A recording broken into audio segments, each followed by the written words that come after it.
They don't know. Yeah. They don't know. Yeah. They don't know.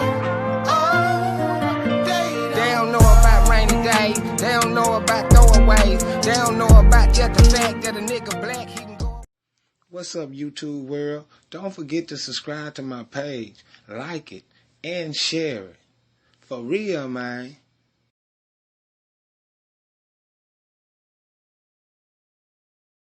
Going back to Cali, Cali. I'm going back to Cali, Cali, Cali. I'm going back to Cali, Cali. I'm going back to Cali, Cali. Seem like everybody go to California to die, especially LA. I don't know, maybe I'm tripping, but I don't think I am. And I don't believe in no coincidence. But goddamn, they got my boy Pimp as soon as he went down there to California, man. He ain't the only one that's like, damn, Mike, the list goes on, Whitney, you know.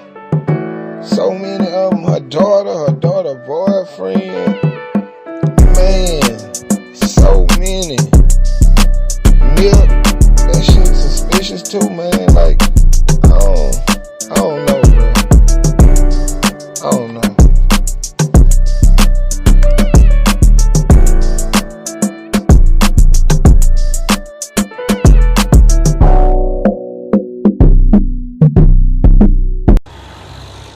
On June 25th, 2009, I was assigned to Fire Station 71.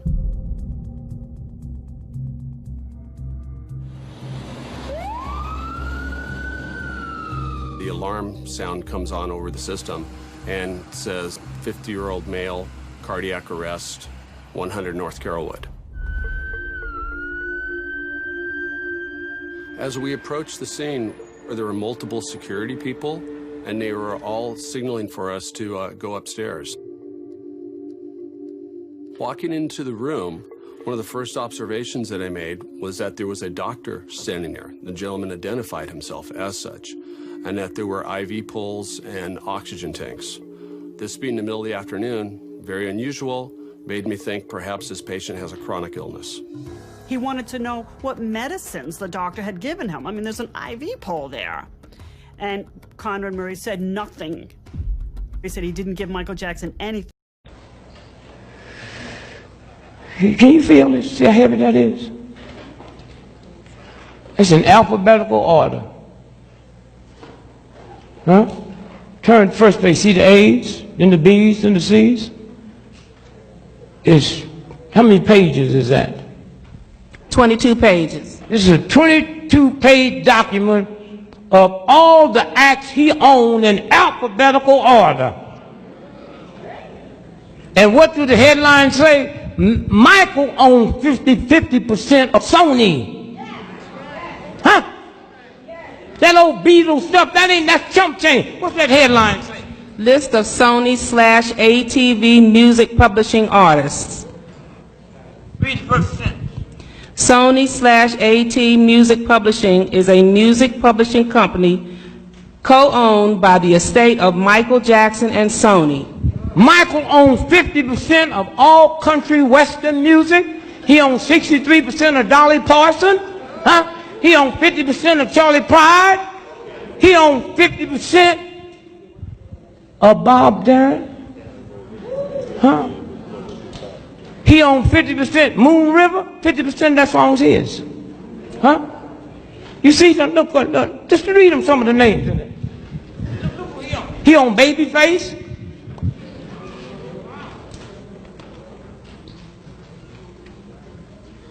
Who is that? Beyonce Knowles. Huh? M&M's. Huh? And it goes on and on and on. You see them others there you recognize?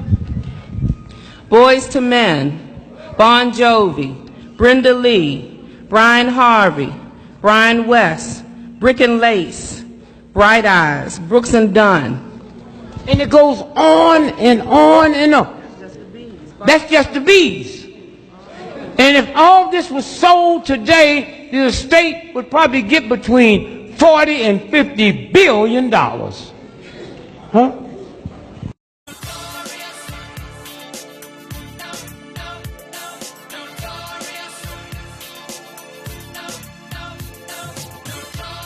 Who really didn't care to see or give a damn if she went out and had a church of kids.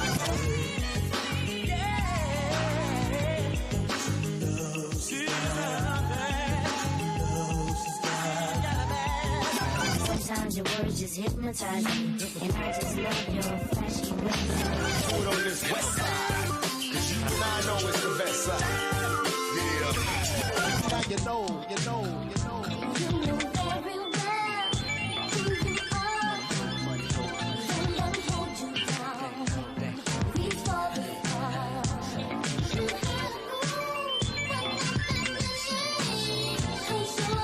I made the change from a common thief to up close and personal with Robin Leach. And I'm far from cheap. I smoke skunk with my peeps all day. B.I.G. P.O. P.P.A. No info for the DPA. It's all good, baby. All right, y'all, moving on. Oh, this is shocking. Al B. Sure took to Instagram to reveal that he doesn't believe that Kim Porter, the mother of his son Quincy, died of lobar pneumonia. Oh, he posted a video the day he found out that Kim passed away and said, "I just found this footage from the morning I learned of Lady KP's, Kim Porter's murder, and how it ripped the soul from my physical body." He continued, "I do know very clearly that Kim didn't just check out all of a sudden over pneumonia. That's some BS. Really? This is where I get in trouble. We just celebrated our son Quincy's new deal and Christmas special with Netflix, and she was in fantastic health, as well as laughing seeing me and Diddy's mutual exchange at the theater. I'm going to leave it here." Oh, Lord. Well, what do you think happened? First of all, he called it a murder. Kim Porter says she dumped Diddy. I feel like in a statement to the TV show The Insider, she says she decided to end what she calls her on-again, off-again relationship with Sean Diddy Combs. She says it was in the best interest of both them and their family. Earlier this week, Diddy announced that he and Porter, who began dating in the 90s, have split. they could have at least. The rap mogul and the model have a son and twin daughters who were just born last December. The couple broke up once before. Diddy dated Jennifer Lopez before he and Porter reconciled. Lori Neff, The Associated Press. I started to write the song, Forever My Lady, and it was about Kimberly. The song was about Kim. So you having my baby, it means so much to me. And I remember they were working on the song and they couldn't come up with the lyrics. And Al looked at me and he was like, "So you're having my baby." And I was like, So you're having my baby, and it means so much to me. There's nothing more precious than to raise a family. Forever, my lady. It's like a dream. I'm holding you close, you're keeping me.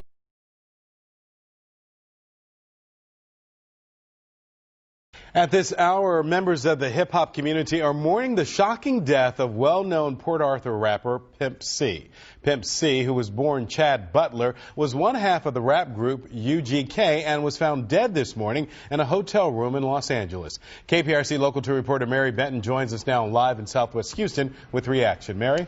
In the building behind me on the 9th floor, they are paying tribute to Pimp C on a local radio station. He was a larger-than-life figure in Houston's rap community, and some say across the station, and the country rather, and they believe that he struck a nerve with his listeners because his rap's focused on real life. You know, him going to prison was a low, although he reflected on it later. He said, "I think the reason I went to prison is because it saved me from dying." You know, so it was a good, he came to view it as kind of a blessing in disguise. And, you know, we talked about his mental health struggles. You know, his mom said he was depressed like a large majority of the time, and the music was just his way of coping with it.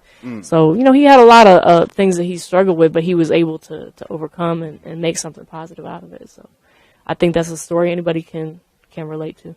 Now, what about Pimp C's death? Because a lot of people, they still don't quite want to believe how he passed, or what was going on with that. I mean, were you able to delve into that and figure out what was going on when he passed?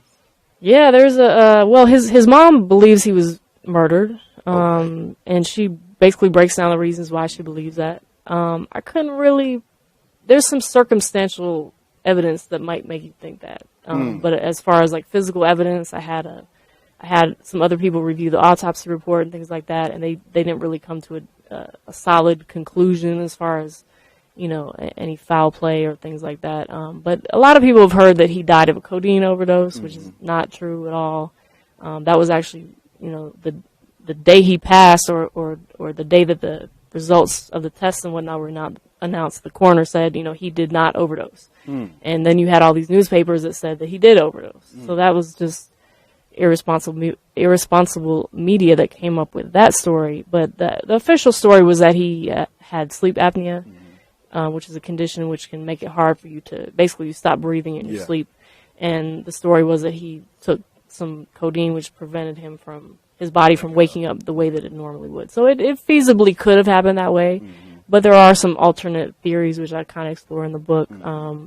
His mom thinks he was poisoned, and there was someone with him when he passed who was a very shady, strange character. So there is actually a person of interest, according to his mother, that she believed had something to do with it. Okay. Can y'all see that right there?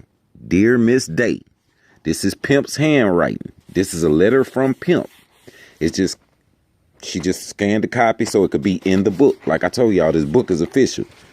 There go Pimp's signature right there at the bottom. Right there.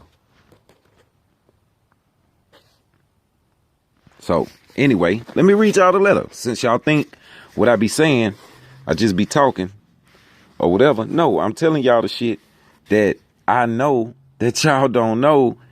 And I'm just giving y'all the truth so y'all can know and stop thinking that these niggas is trill when they not, man. They can get mad at me all they want. I'm the one that they didn't want to start talking. Well, now they done pissed me off, and now I'm letting everybody know the truth about their funk ass. Now, look. I'm going to read the letter, y'all. It say, Dear Miss Day, thank you for the book, and I got your letter. Also, tell me what Mel and Turk from Trill Entertainment need to do with Trill Entertainment. They will do whatever I ask. You are right. And then he say, we ain't as close as they may want you to think we are. Talking about him and Mel and Turk. They wasn't as close as everybody think. I'm trying to tell y'all. We ain't as close as they might think, as they may want you to think. But I can get at them. Then he say, but on my shit, Rap-A-Lot is dropping a solo album on me soon. March 1st, 2005 is the date I heard. We have no paperwork. In other words, no contract. In some ways, that's a good thing, and in other ways, it's a bad thing. All I know is that I'm going to do what you tell me to do on my return. I could be home in as little as 10 months. We still owe Jive one record. Bun is signed to Rap-A-Lot as a solo artist. As far as I know, he don't even get at me much. Matter of fact, not at all. And I ain't mad at him. I ain't tripping. Just hurt. See right there? Just hurt. I want y'all to check out this clip of Whitney Houston's death. And just notice, of all the drugs he mentioned, cocaine is not one of them that was found in her system when she died. But yet the media made it seem like it was a cocaine overdose. Check it out. The death of Whitney Houston in the bathtub of an LA hotel room was ruled as accidental drowning after the singer had been taking cocaine. According to the coroner, Ms. Houston also suffered from atherosclerosis, or hardening of the arteries. The toxicology report stated there were traces of marijuana, Xanax, Benadryl and Flexeril, a muscle relaxant, but these did not contribute to her death. On January 31st, 2015, She was found lifeless in a bathtub at her Georgia home. A scene eerily similar to her mother's death. Reports label Bobby Christina's accident a mystery. When you look at the autopsy lists the cause of death. It lists the chemicals that were there, but it doesn't list an injection site for a toxic cocktail. You know why I think it doesn't? It's just me, because it never happened. Well, it would list that if that happened. It would list that. Yeah. What's the point of this civil suit alleging that injection if the autopsy doesn't verify that the injection took place? You know, Doc, my lawyers Joe Abachi and Jose Baez asked the same questions, same exact questions. Do you think the autopsy shows that you tried to save her? I would hope so. Do you think it proves that you're innocent? I know I'm innocent. That's all I know. That's all I know. New details we're getting on the New Year's Eve death of Nick Gordon. That's the former fiance of Whitney Houston's daughter, Bobby Christina. He was held legally responsible, you may remember, for Bobby Christina's death back in 2015. Amy Robach is here now live with more. Good morning to you, Amy. Hey, TJ, good morning. Nick Gordon and Bobby Christina had a very complicated relationship, and now, nearly 5 years after her death, he has passed away after a reported overdose. Overnight, ABC News has learned the former fiancé of Whitney Houston's only child, Bobby Christina Brown, has died of a reported drug overdose. According to the Daily Mail, 30-year-old Nick Gordon was rushed to a hospital in Central Florida during New Year's celebrations after having a series of heart attacks. Doctors were unable to revive him. An attorney for Gordon confirming his death, but not commenting on a cause. All I know, the battle ain't ours, man. For real. And like his words say, it ain't against the flesh. You know what I'm saying? It's a whole bigger agenda, man. We gotta stay prayed up every day. For real. They don't know. They don't know. Yeah. They don't know. Yeah. They don't know. Oh, they don't know about rainy days. They don't know about throwaways. They don't know about just the fact that a nigga black.